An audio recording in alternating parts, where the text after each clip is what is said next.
আসসালামু আলাইকুম বন্ধুরা, আজকে আমি আপনাদের সামনে উপস্থাপনা করছি পটল চাষ এবং পটল খাওয়ার উপকারিতা। গ্রীষ্মকালীন জনপ্রিয় সবজি হলো পটল। আমাদের দেশে প্রচুর পরিমাণে পটল চাষ হয়। নভেম্বরের শুরুতে পটল গাছ লাগাতে হয়। মূলত এটি একটি লতা জাতীয় উদ্ভিদ। লতা থেকে মূলত গাছ হয়। এটি চাষে কীটনাশক ব্যবহার করতে হয়। বাজার মূলত ভালোই পাওয়া যায়। কাণ্ড এর মাধ্যমে পটল বংশবিস্তার করে থাকে। অবশ্যই জমি নির্বাচন করতে হবে উঁচু জমি।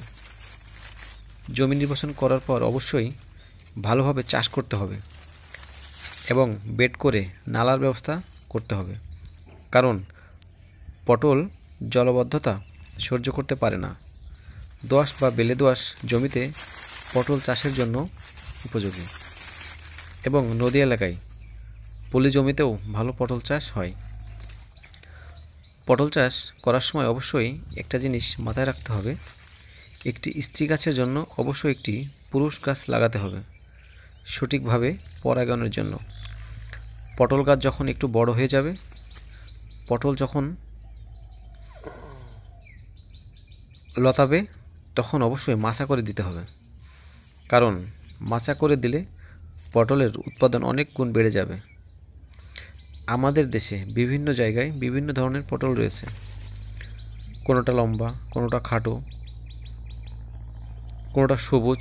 তবে কৃষি ইনস্টিটিউট থেকে দুইটি জাত দিয়েছে, একটি বাড়ি 1, একটি বাড়ি 2।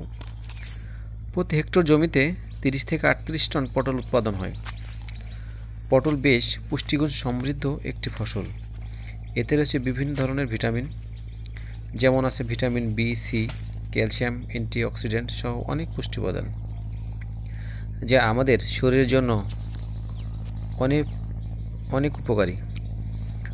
পটল আমরা সবজি হিসাবে খাই, আবার অনেকে ভর্তা করে খায়, আবার অনেকে ভাজি করে খায়। তবে এই পটলের অনেক পুষ্টিগুণ আছে।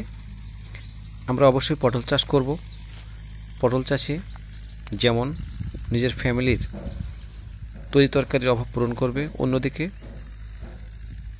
অর্থনৈতিক অভাব পূরণ করবে। তাই অবশ্যই আমরা ভালো জাত নির্ধারণ করে, উঁচু জমি নির্ধারণ করে আমরা পটলের চাষ করব। ভিডিওটি ভালো লাগলে অবশ্যই আমার চ্যানেলে সাবস্ক্রাইব করবেন প্লিজ।